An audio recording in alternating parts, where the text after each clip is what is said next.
Go ahead. Our mission, Helping Parents Heal, is a nonprofit organization dedicated to assisting bereaved parents to become shining light parents by providing support and resources to aid in the healing process. We go a step beyond other groups by allowing the open discussion of spiritual experiences and evidence for the afterlife in a non-dogmatic way. Affiliate groups welcome everyone, regardless of religious or non-religious background. Attendance today at this meeting is voluntary, and we are here for the benefit of learning from and sharing with other parents whose child has passed away. It is understood that our discussions are intended to be confidential and not designed to replace traditional therapy or spiritual counseling. However, these Zoom meetings are helpful to parents all around the world, and they are posted on YouTube so that affiliate members who are not able to attend this meeting live can also watch. Helping Parents Heal offers a wide variety of speakers to allow parents to be informed about many possible ways to heal, to connect with their children, and to learn about the afterlife. The views expressed by our guests do not necessarily reflect those of Helping Parents Heal, and we ask that you take from their presentations whatever may benefit you personally. And I just want to remind everyone that tomorrow our meeting is at 3 p.m. Eastern Standard Time. We have Martin Twycross, a medium from the United Kingdom, that'll be speaking. So it's a little bit earlier, so make sure you join us and have your questions ready for him.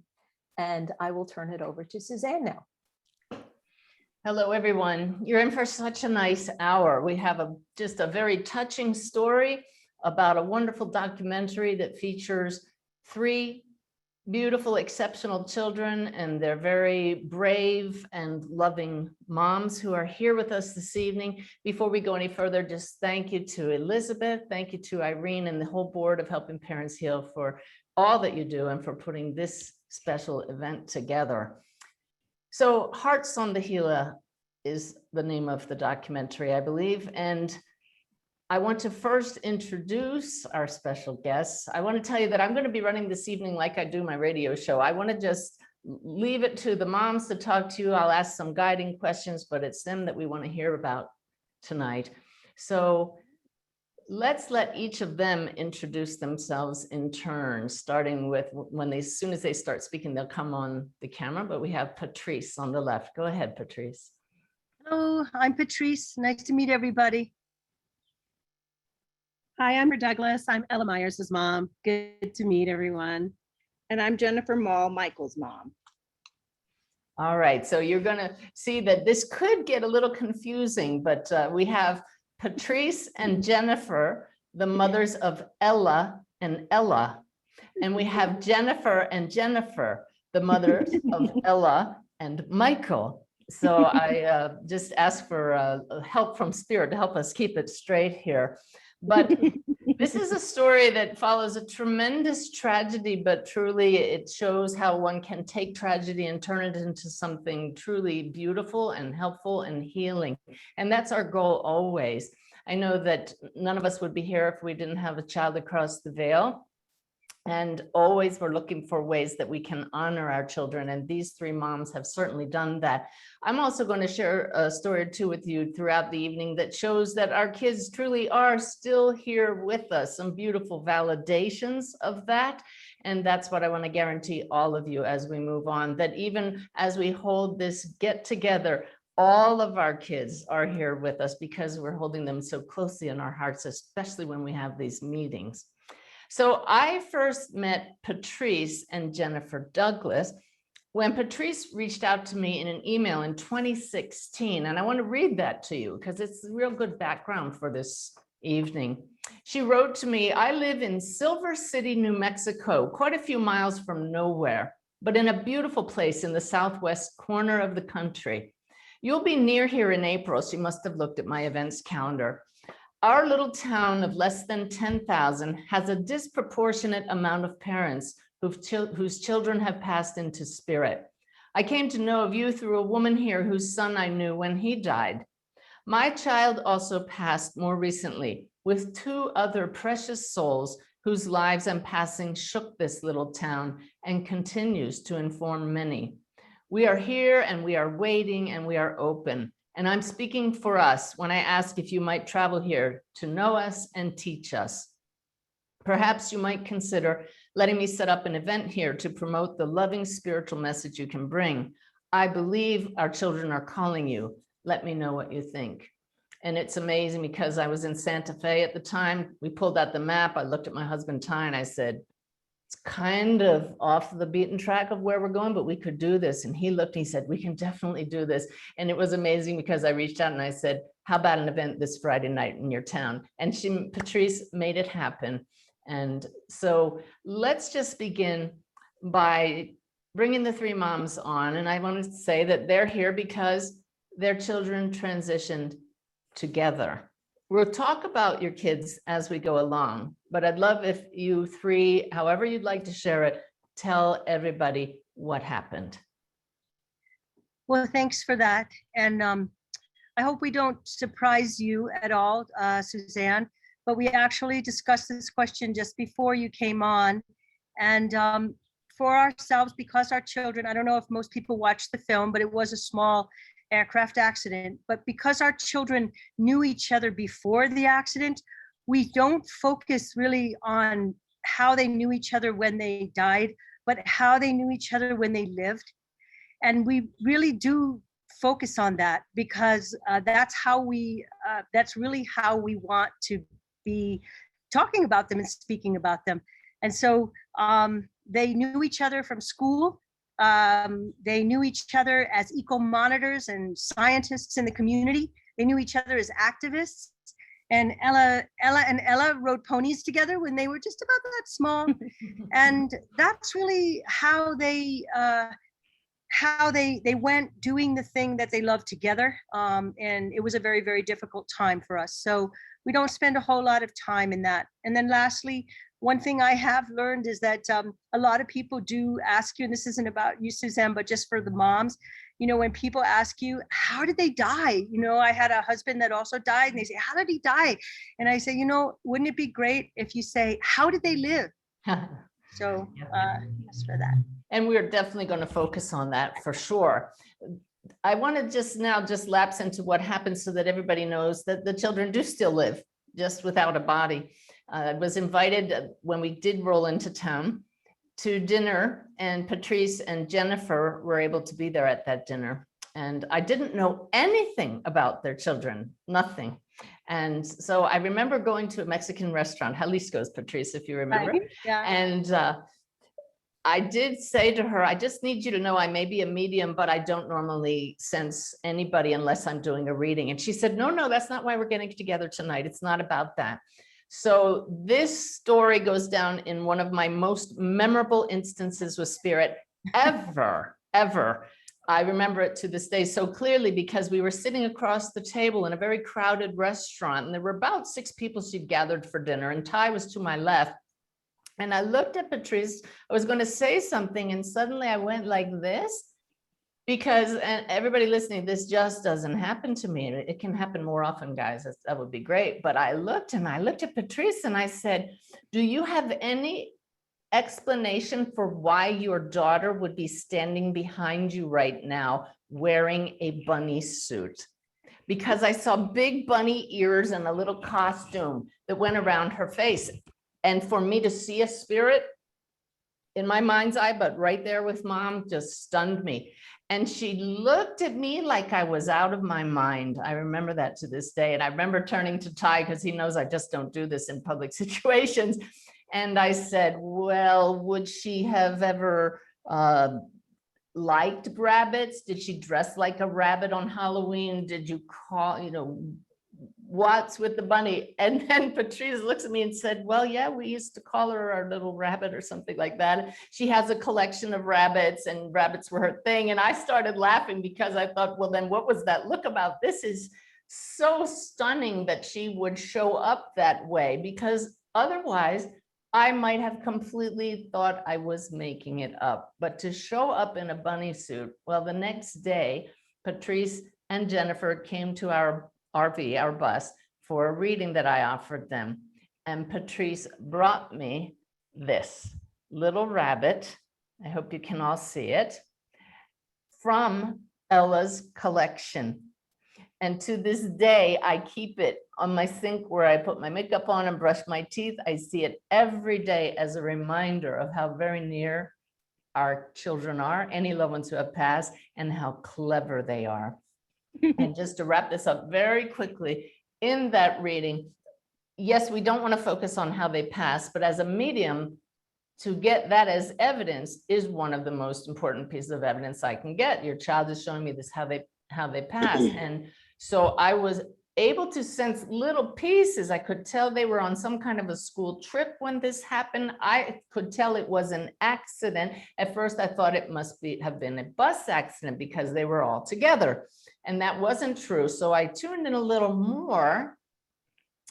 And suddenly I saw an image from a book I had read recently about 9/11. It was a story of an FBI agent who went to the scene of where one of the plane crashed, the one in Pennsylvania. And she saw all these beautiful souls like angels floating up in the field. And that was the image that these two daughters put in my mind's eye, only to find out they had passed in a plane crash. So again, the creativity is stunning.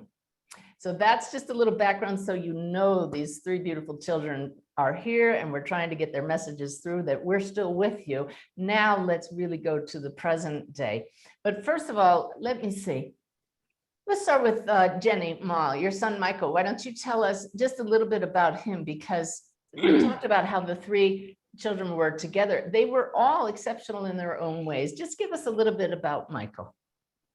He was just one of these gentle giants. Like every time somebody remembers him, it's about his hugs. He just had this all-encompassing warmth about him, and that's why he was the heart. He was a soft place for the girls to land. They were so brilliant and so intense, and he was just their gentle giant, soft place to land. Beautiful. And Jennifer, how about Ella? Yeah, Ella, oh my gosh, she was so complex. She was getting ready to go to the Chicago Art Institute. She had 3 scholarships there as a sophomore in high school. Her portfolio was waived, all of this stuff. It was 2 weeks. She was going to leave 2 weeks, and then she died, right? And so that was the saddest thing that we've ever done, was to call them and say, I'm sorry, she cannot come. She's passed. And so, she had this affinity for animals and for life and for just understanding things. And yeah, she just adored Michael, and she adored Ella, the other Ella. And so it was so complex. She wasn't a normal kid. She would call my husband and I when we were just a little late, wondering where we were, versus us trying to find out where she is, because she never would go out, because she was always, working, writing her book. She had 2 novels that she won national awards for, just all of this stuff. It was crazy, as if she knew there wasn't much time. It's interesting that you make that statement. The documentary that we're going to talk about, Patrice, it starts with your Ella making a stunning statement that her soul somehow might have known she would pass. Would you talk about that? Yeah, I don't know how many people watch the film, but it always strikes me because she goes, hi, and she like kind of jumps right into the film. And Ella says, I'm going to do a blog because I'm going to die someday. And it was sort of super serious at the time, but similar. Ella had other events and other situations very close to her death where she was in a hurry. She felt she didn't have enough time to finish what she was working on. She felt that it was important not to waste a moment. She always told me that she was not afraid of anything, but that sometimes she did have an experience right before she passed where she said that she was done, actually, that she had had enough. And I had told her that, it's okay, don't be afraid of everything. I know the world's a complex place. And she said, no, I'm not afraid. I'm not afraid. So she did have a complex sense of urgency about her life. it's hard to ever want to say that a child was meant to do any, or was meant to pass. I don't really ascribe to that, but they did certainly have a sense of urgency about the need to live life to its very fullest. That's what we felt about it. Oh, That's- yeah. I think all You three of and us you did felt that way. a wonderful job of showing that in the film, in the documentary. Now, on that flight, the three of them were off. It was a bit of a school trip, but not your normal one, not to just go sightsee. Would you talk about, you mentioned that they're a bit of activists. Talk about their interest in the environment and how that led them to be where they were that day. Yeah. Okay. So, they were, they had this drive, and the drive was to somehow make a difference on this planet.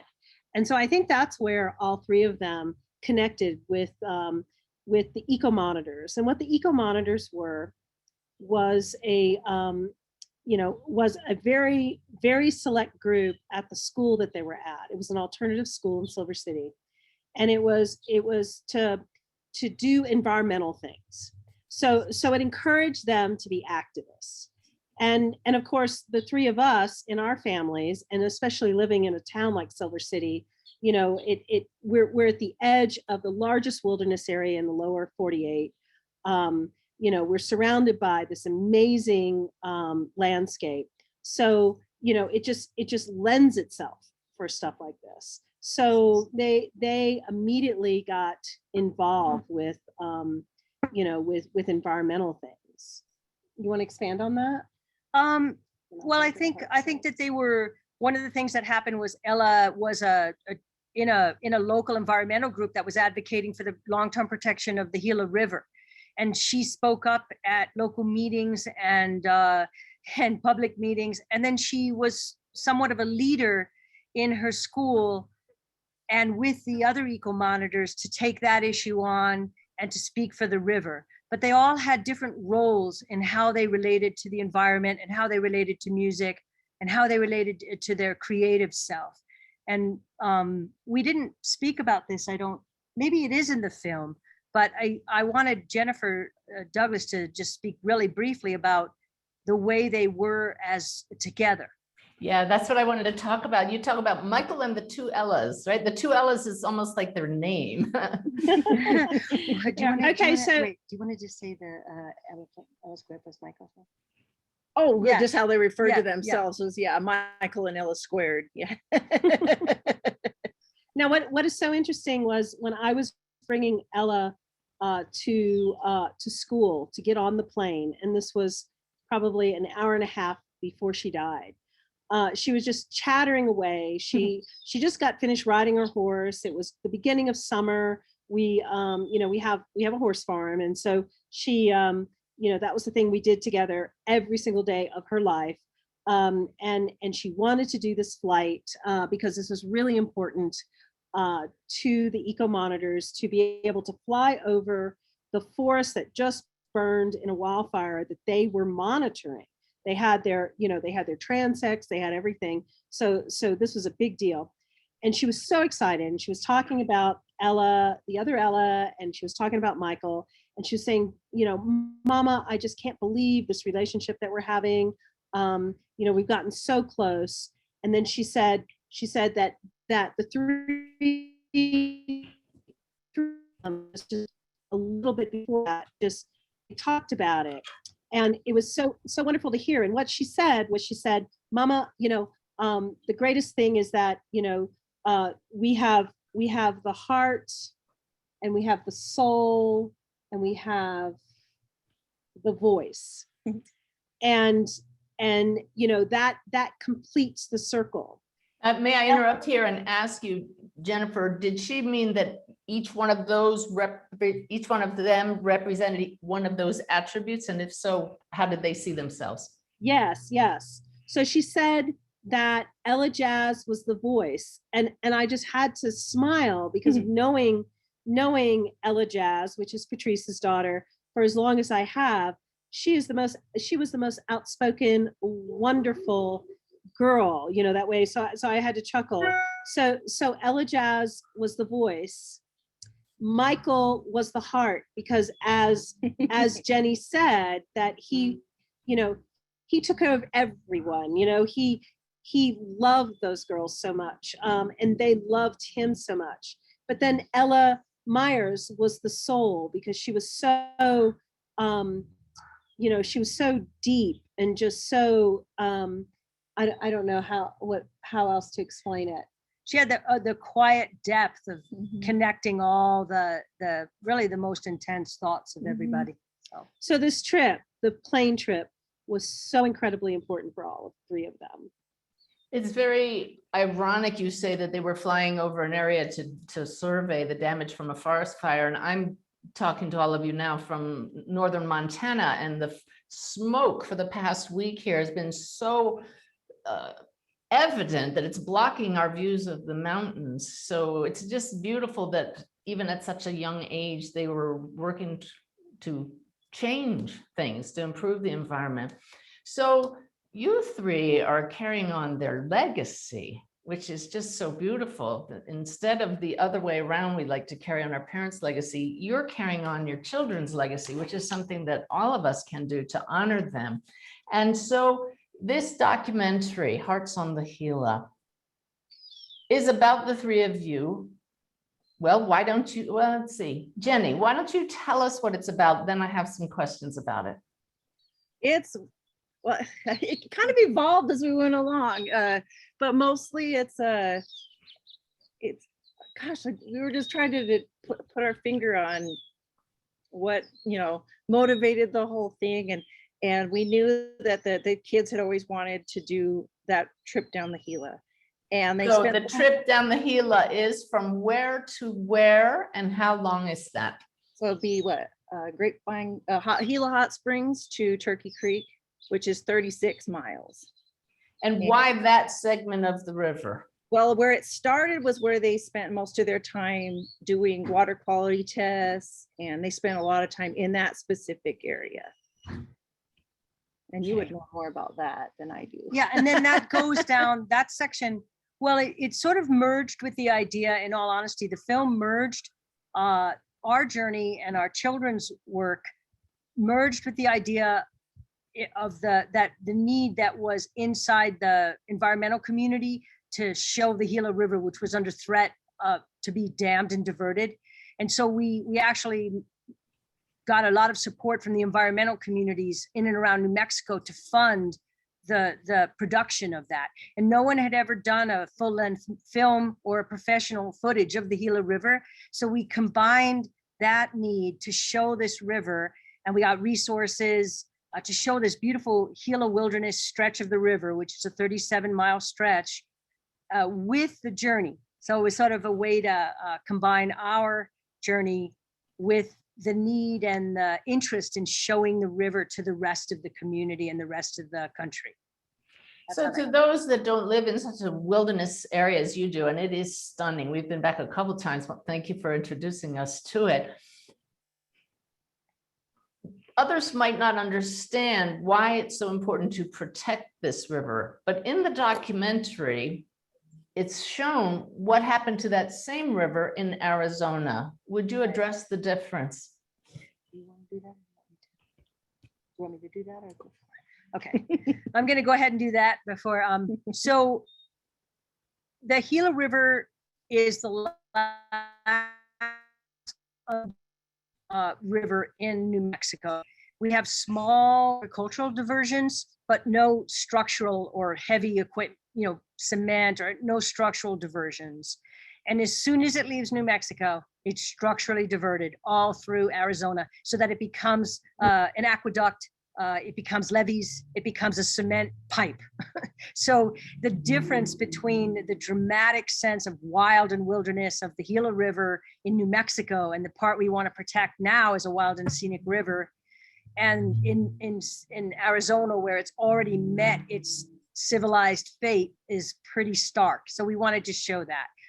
So that's what that's about. And can't you just feel your kids right now as you say that going, yeah, mom, that's what it's all about.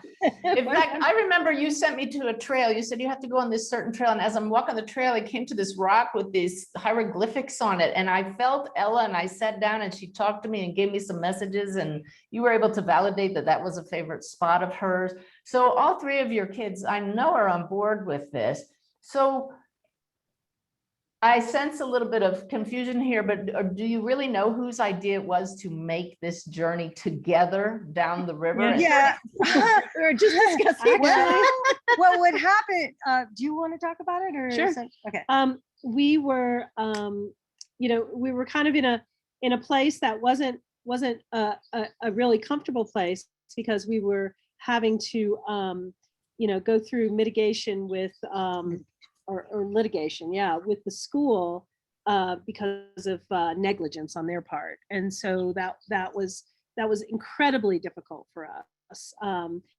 But during that time, we were all in Albuquerque, and we were sitting at we went out to eat, and all of us were together, including the filmmaker who made a short film for our litigation.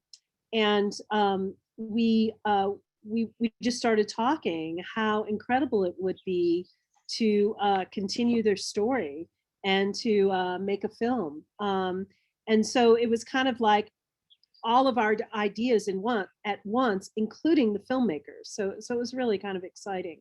In the film, you'll see there's some footage which looks different. Like I have long hair and we're in our homes and we're talking about our children and how they died.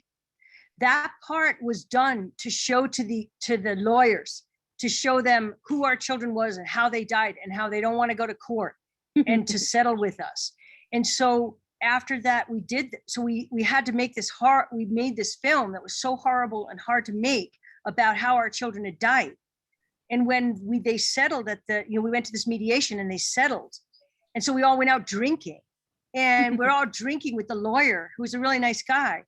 And we're like, wouldn't it be great to take this thing that we had done, this film, and make it into and use it to jumpstart, to tell a story about something hopeful that our children loved.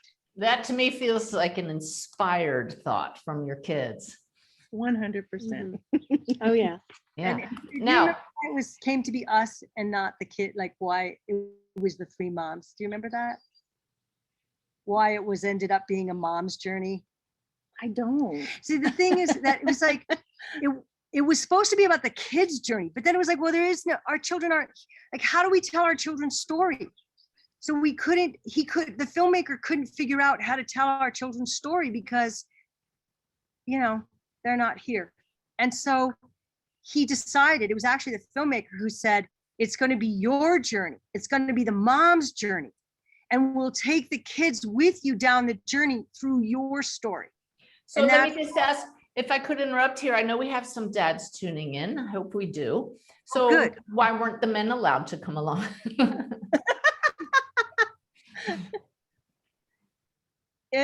No, not on the river trip. It was about the mom's journey. The husbands have definitely been with us, every step of the way, and we're there in a supportive capacity, but it was about the mothers going down the Gila. Okay, so you're going to be promoting, let's keep this wild and scenic, the Gila, let's not divert it, but this is also going to be a very healing journey for all of you. I want to set the stage though, as someone who's kayaked for years.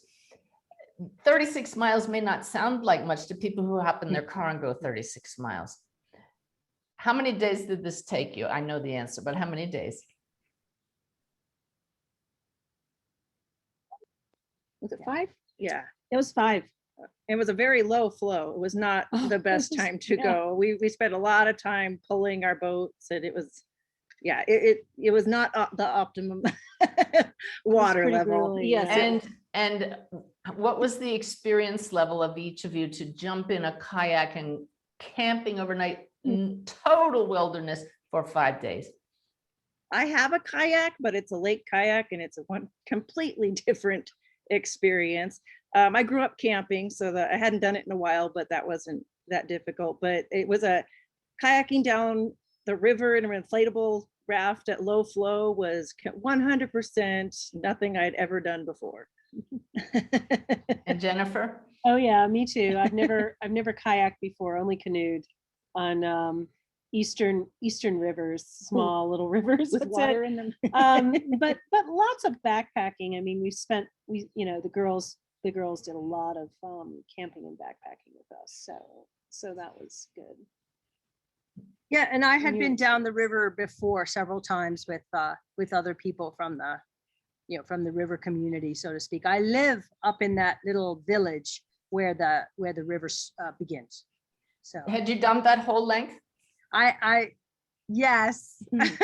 I don't, filmmaker wanted it to make it look like it was our first, unique experience. But I had done that section before.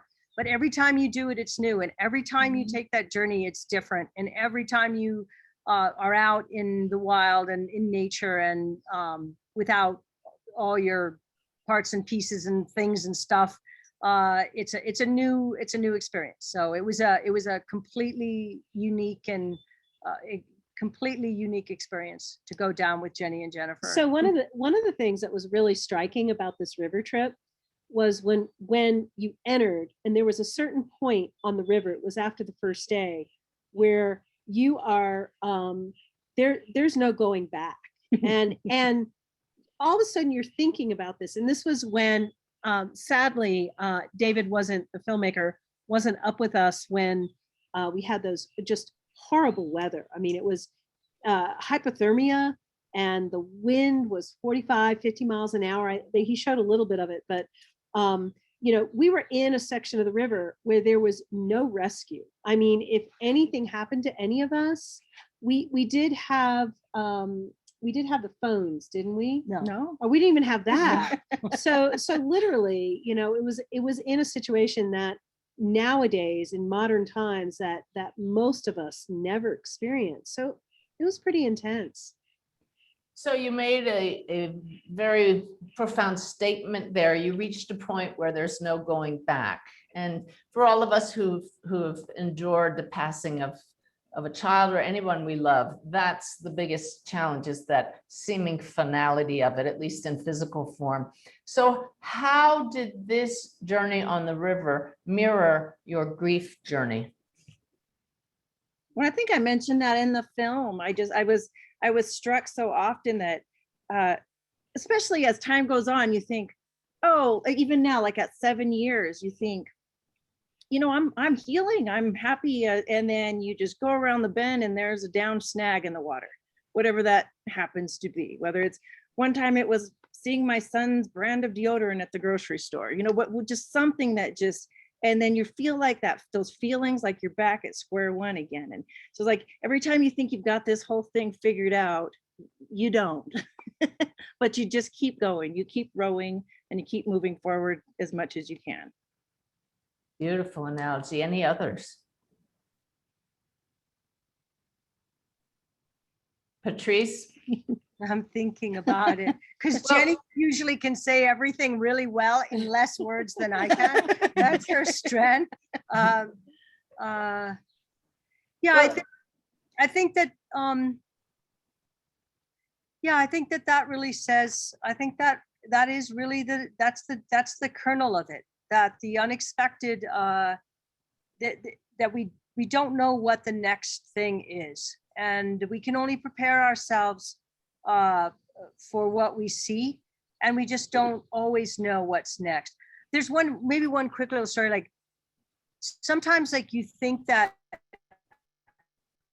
you think that make it, and I think and you feel like you're just not going to be able to take the next breath, or you're not going to be able to get up the next morning, or do whatever it is you have to do, having with the grief that we experience. I mean, it's incredibly debilitating, and also it seems so overwhelming and so beyond our capacity.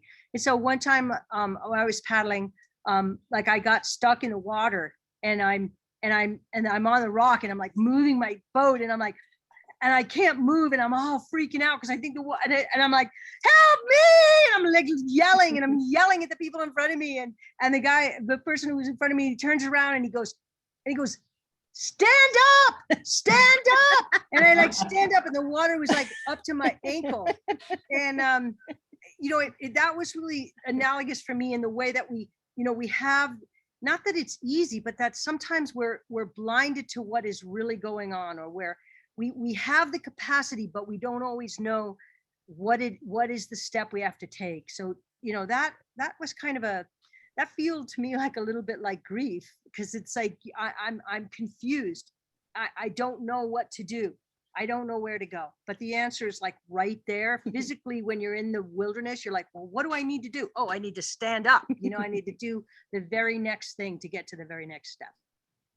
Wow, and for somebody that thought she didn't have a good analogy, that one was pretty. Did you see how long it took me to get there? Didn't matter. So Jennifer, let's see if your Ella can inspire you to come up with one as well.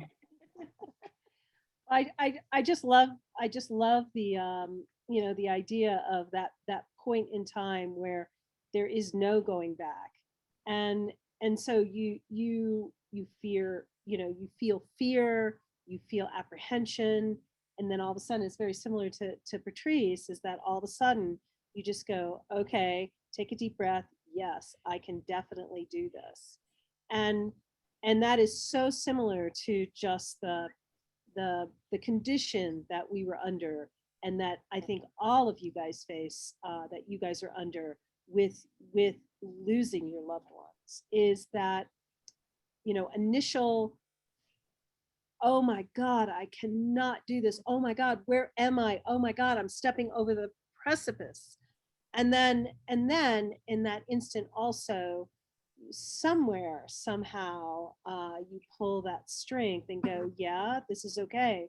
Now, what's so interesting at that point too, that we faced on the river, of that realization that if anything happens, there's no knowing that can help us. It's all about what we do at this time. Is that all of a sudden there was also an elation with it. So there was this feeling of empowerment, but then at the same time, it was really beautiful, is that letting go of everything. And at that moment of letting go, this purity of heart comes in. And I think all of us know in our hearts that our loved ones are in that state of purity of heart. And that's the one thing that I realized when I lost Ella, was actually she showed it to me. She came to me. But to try to emulate that is my quest right now in life, so that it becomes very beautiful. And I think that's what we all kind of experienced on this journey on the river. Beautifully stated.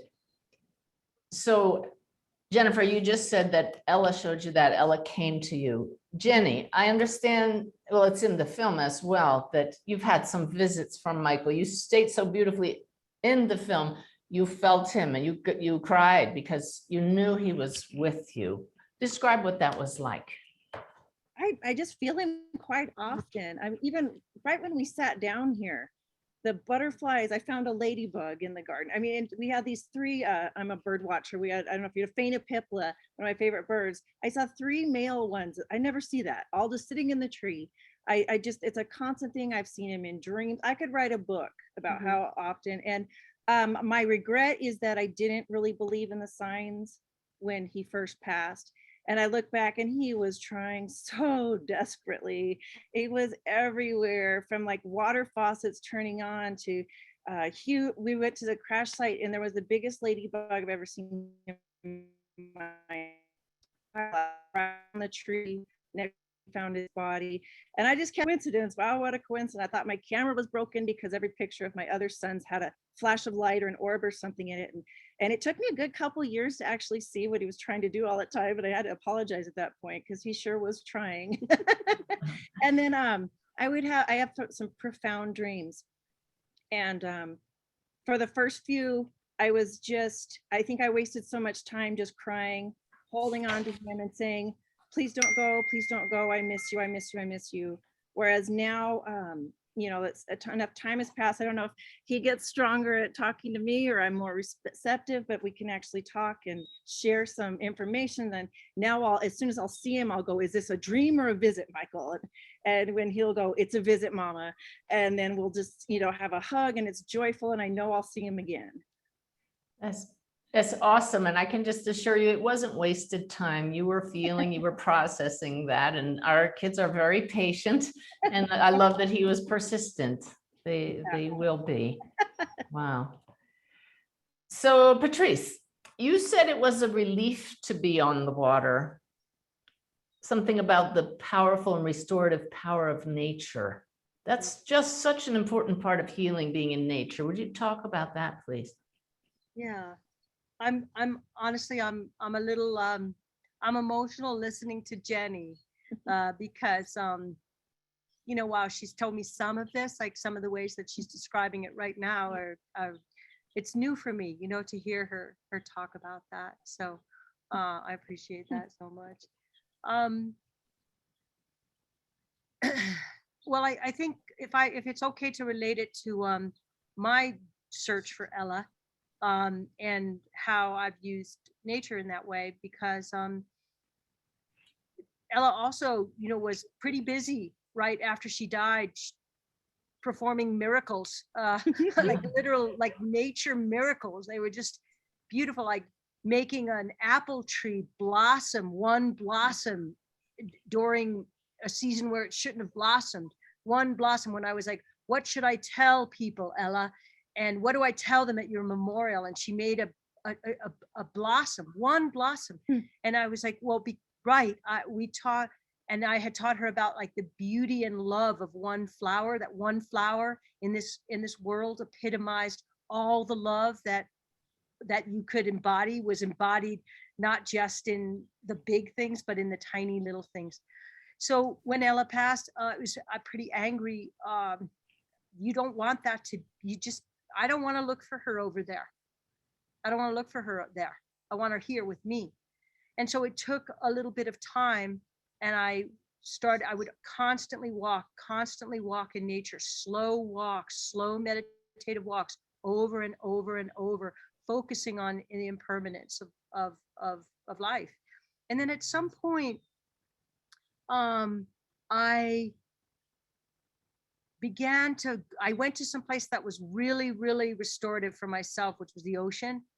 And at that point, like, I finally looked up to look for Ella in this light place, like on the ocean.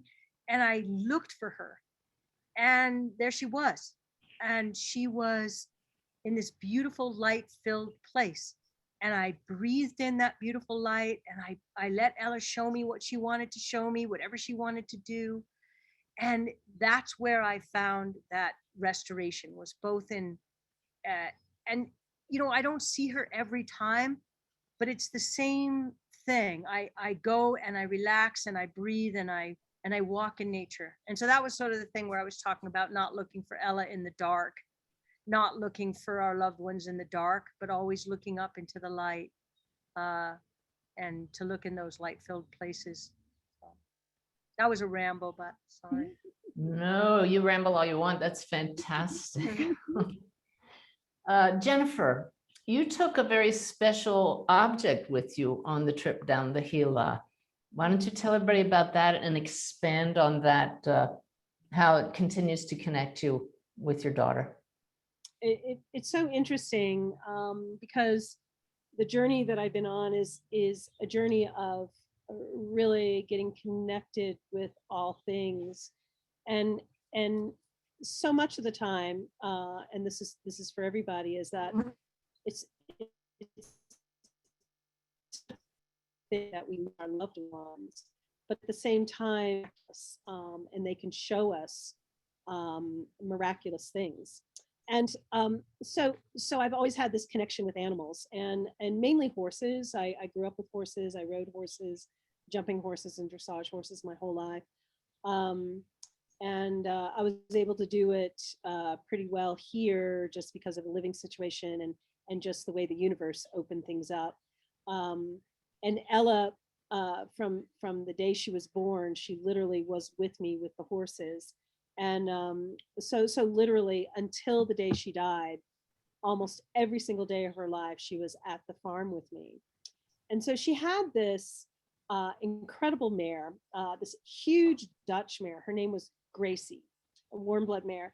And she was, you know, we found her through mutual friends in Tucson. And the mare had the worst reputation you could ever imagine. She was unrideable. Um, you know, um, this girl didn't know what to do with this huge, beautiful Dutch horse, right? So Ella got wind, and Ella went, "Oh my gosh, Mama, let's go see this mare." So we went to Tucson, and the second she saw Gracie, the two fell in love with one another. Gracie allowed her to ride her. She allowed her to jump her. We went several times after that. We really didn't have the money to buy her, but we ended up trading a horse for her. And so over a year to a year and a half period from the time we bought Gracie to the time that Ella died, she developed this incredible relationship with this literal unrideable horse, to the point where she could gallop Gracie bareback, through the fields and jump these big fences.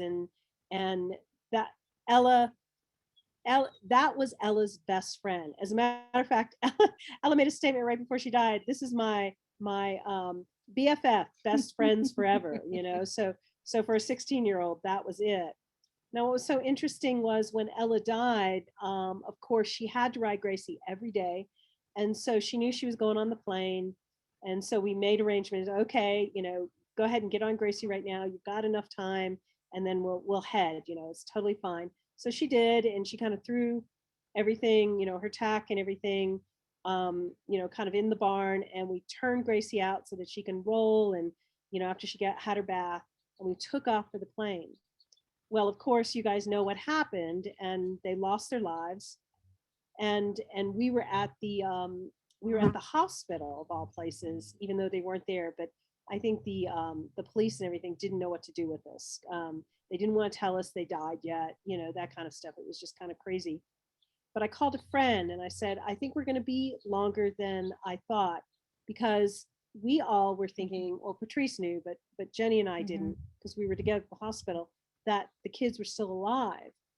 And I said, please get the horses in, feed and everything. Well, it ended up that when she got to the farm, Gracie was screaming and running back and forth. And this mare doesn't do this. She was in a white lather, and she somehow knew Ella died. It was incredible.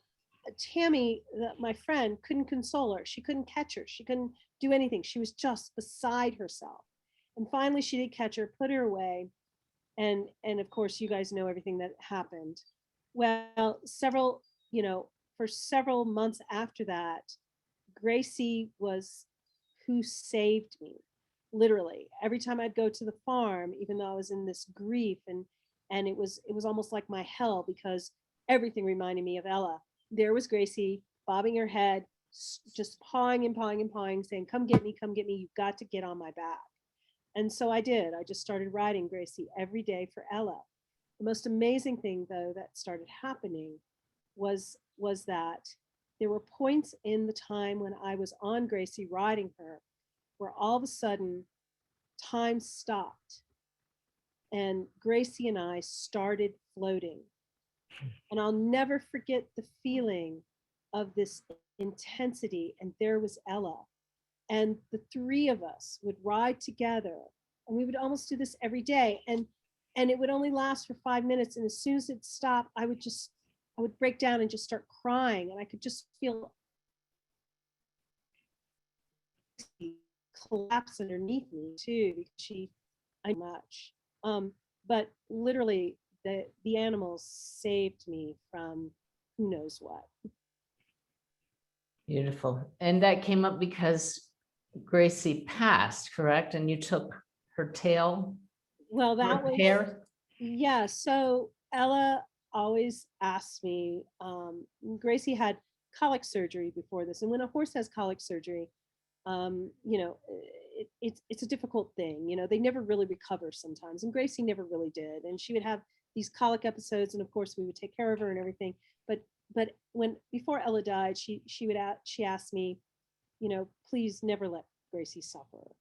And so, yeah, about a year and a half after Ella died, oh my gosh, you know, this is my connection to Ella was Gracie, and she had a really bad episode of colic, and I knew that this was not going to end well if I would keep her alive. That was the hardest decision that I could ever make. That was my connection to Ella. So therefore, I wanted to keep Gracie alive. I wanted it to work, but at the same time, I promised Ella. And I knew in my heart that if I would keep Gracie going, that she was going to have a horrific end. And so I called the vet, which is so wonderful in this small town, that we have all these connections. And he knew, right? You know, and he knew it was Ella's horse. And he said, Jennifer, bring Gracie over. And so just my heart was so sad trailering her to the vets. And I sat with her for a while.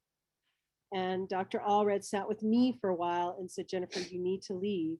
And I never leave when I put a horse down, but I had to leave on this one. He said, Jennifer, I will take care of this. Don't worry. So I drove, and I only made it a mile, and I parked in this parking lot, and I just started sobbing. Oh my gosh. Because you know, he was getting ready to euthanize her. The second he euthanized her, I could feel Ella coming from my left, and she swooped over me, and she filled me full of peace. It was the most amazing feeling of peace. And I could feel her swoop through, and it was where I was up on a hill, and the vet was down below, and she took Gracie. I could feel it. And it's really intense. But I think we all go through this. We all will go through these things with our loved ones. Absolutely. Beautiful, beautifully told. Thank you. And we do all go through these things. And I love that everybody can somehow relate stories such as these. In the film, Hearts on the Gila, each of you had your ups and downs. And I know it's not easy when there's a cameraman in your face filming those, especially the down part. So, Sorry. before we run out of time, briefly, if we could, each of us, you may not have even thought of it this way, but I'd love to hear from each of you. Was the trip down the Gila harder for you emotionally or physically? Let's start with Patrice. Oh, mine was definitely emotionally, because I pretty much wanted to strangle the cameraman the whole way down. So no, it was definitely a difficult one emotionally. I just felt a lot of responsibility, and there was a lot of, honestly, it was sort of a lot of logistical stress and that kind of thing. But also, like, it was hard to know what there was to say, what there was to experience, how we were going to make this journey make any sense for the viewer. And I know when we got down to the bottom, all the butterflies came out and all the spring sprung. It was, and I just realized, you know, it's sort of, you don't know what the movie's going to say, obviously, when you're making it. But I knew when I got to the bottom and I saw all the butterflies and how we had gone from a very sort of a cold thing to spring, I was like, oh, this whole movie's about hope. And, you know, it just made sense to me then. And it took me a while in that journey to find any hope. It took me the whole journey to find it, till the very last day when I finally was like, wow, I feel hopeful. So it was, that was mine, definitely an emotional journey to find that hope. Beautiful. Jennifer, harder emotionally or physically? It was definitely both. I mean, physical, river like that, and then having the river so low, it much more difficult for us experience-wise. So that was intense. And then emotional, you know, I have to agree with Patrice. It you know, a lot happened on that journey. A lot of unexpected things happened, which was really great. Okay, Jenny? Definitely more physically. Well, and then just having to learn a new skill set with a camera in your face was quite intimidating. I was like, I just felt so awkward and yeah, more than anything, it was physically exhausting. I don't know. I think emotionally, I just felt the kids so much. I thought I just felt a peace emotionally on that journey that was very healing, actually. So I would say emotionally, it wasn't, besides the awkwardness of a camera in my face looking like a dork. You guys didn't look like a dork. I thought you were very brave to look like any of us would look after even one day in the wilderness on camera. So Jenny, in what way did the journey change you? Oh, definitely one of those things I didn't think I could do. And there were, halfway through, especially getting through that windstorm where I just was like, I physically feel like I can't get through this. I can't do this. And then looking downriver and realizing there's only one way out. And it really kind of hit me the same thing. Like I remember getting the news when Michael passed and feeling I can't do this. I'm not, this loss is unsurvivable. I can't do it. And then the same kind of thing is like, there's only one way out. And to keep just, taking a frontal, just take it one breath at a time at first, and then one step at a time, and then one day at a time. And now we're going into years. And so that you can survive what feels unsurvivable. Great. Jennifer, how did the journey down the Gila change you? In unexpected ways. One of the things is, I think Patrice touched on it, is the beauty of hope in the wilderness and in nature.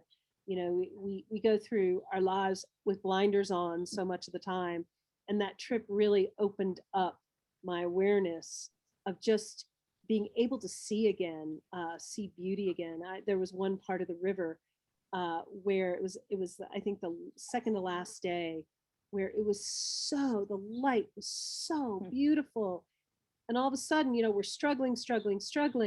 And I'm just sitting there looking at it, just going, oh my God.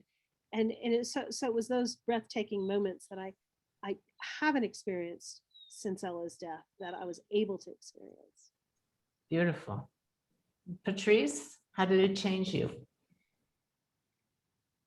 Well, I guess mine's a little, as a kind of producer of the movie, I went into it, I needed to basically take care of these ladies. I'm taking care of Jenny and Jennifer, I gotta make sure everything goes right, I gotta make sure the water, I gotta make them fed. In the movie, you say, he ate a sandwich, eat a sandwich. I'm like, and I got an extra moment. And I actually, I think it was kind of for our relationship, I really depended on them, and they was just their strength and their the solidness, their emotional maturity. It was like, okay, I need to step up that as well. Like I need to be emotionally mature and trust other people's strengths, trust others. And I feel like I, as a kind of an outgoing, over controlling person, sometimes I don't trust other people. And it's not like I didn't trust Jenny and Jennifer, but I felt like I needed to take care of them. And that journey made me realize that that was not true, that. That's great. I love that you admit it. You learned that. So I'm going to ask a question that may sound like we're coming to the end, and we are coming to the end, but don't anybody tune out yet, because we're going to end with something much more deep than this. But how can viewers help the whole cause of saving the Gila? Right. I appreciate you asking. So one, if you haven't seen the film, I would really, I hope you do get to see it. And I would encourage you to share the film link with friends and family while it's open. That's a way to do that. And I have an organization that I started on behalf of Ella and the children, and Ella and Michael. It's called Heart of the Gila.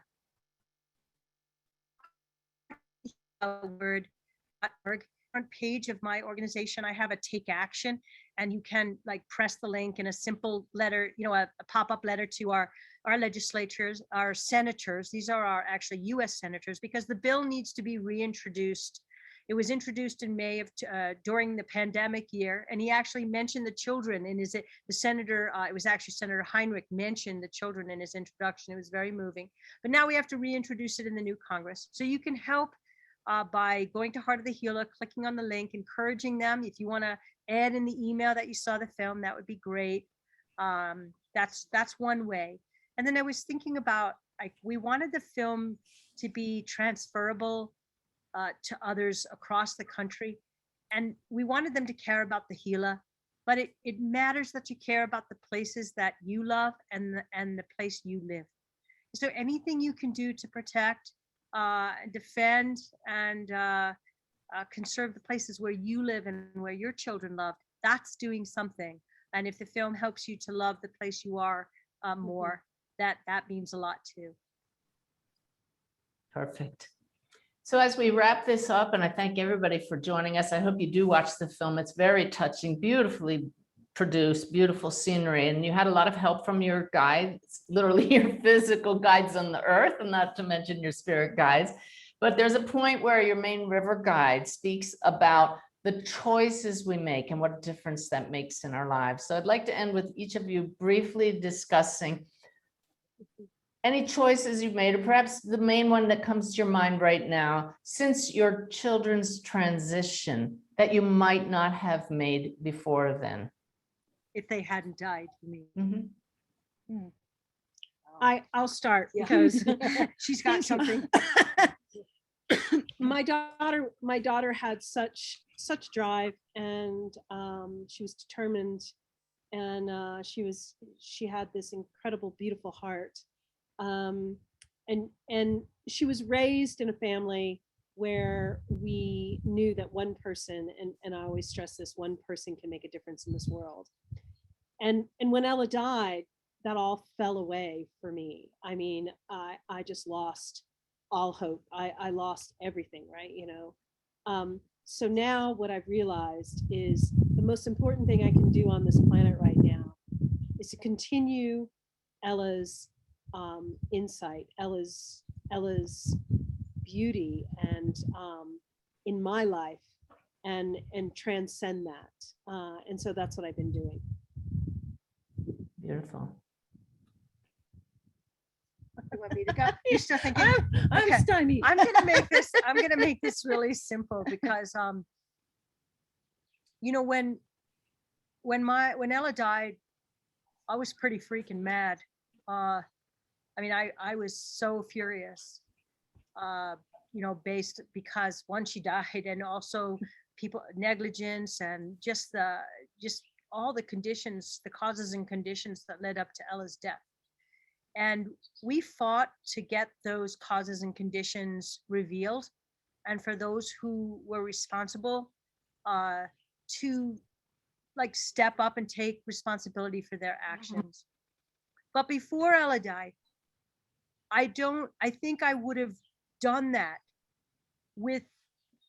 I would have taken that anger, and I would have made people pay by being angry at, I would have used the methods. I would have fallen back on the things that the way I already was, which was to get angry quickly, to be forceful about what I was doing, and to kind of, bull in a china shop. Not that I'm not that now, but I made this promise where I knew that if I did anything in Ella's name without thinking for the benefit of all beings, I do this, and to always be thinking that the actions I take are for the benefit of all beings.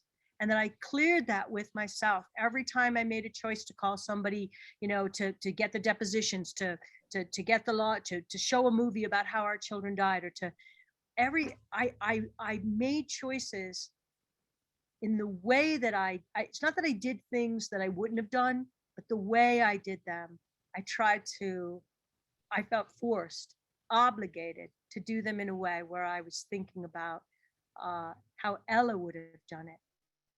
Beautiful. And Beautiful. I call Ella, this thing is my little bodhisattva. So I try to think of that way. I don't always succeed. So I was just sitting here the whole time. Michael, what do you want me to say? Michael, what do you want to say? He just reminded me of he'd been gone a few months, and my husband and I went to Albuquerque, and we're at this beautiful rooftop bar and watching the sunset, but there were just all these happy people around me. And in my head, I was just thinking, how could you be so happy? Do you have any idea what I'm going through? And I just went into this vision where I looked around and I could see, like, everybody had this chalkboard around their neck and everybody said something. Some were, I was molested, I was raped, my child's sick, my child died, my spouse is cheating on me. Everybody had a slate around their neck. And all of a sudden, I just try to keep that with me all the time, to just always see, especially when people are being ugly, or just when you don't understand people's motivations, just realize everybody has that slate around their neck and we don't always know what it says. So I just try to be a more compassionate person as much as possible. So beautiful. Well, I hope that I speak for everybody who's been viewing tonight, who thanks you so much for your courage and sharing your story and doing this trip to help the Gila to represent your kids. It's a wonderful film, and I hope everybody takes this opportunity to view it and to make a difference. I know that our kids have been with us all evening. They're always around us, always connected in the hearts. And for everybody who's listening, these three moms have just exemplified the truth that our children who have passed are no longer here in physical form. And, we say that a medium is the voice for those who no longer have a physical voice, but you, as their family, as their loved ones, are their voice always now. You are their arms and legs. How will you speak for them? How will you represent them? How will you carry forward the love that they continue to radiate to this world? That's your chance to offer their legacy. Beautiful. Thanks to Helping Parents Heal for allowing them to tell their story tonight. Well, thank Good night, you so everybody. much, Very much. Suzanne. Yeah, Thank you. thanks, That was Suzanne. beautiful. Thank you so much. Thank Beautiful you. moderation, Oh, Suzanne. can we, yeah, is everybody unmuting? Please say Yes. thank you and goodbye. And my goodness, Thank thank you. Thank you, ladies. Thank you. Thank you. Thank you. Thank you. Thank you so much for sharing with us. Thank Very you. inspirational. Thank you. Bye.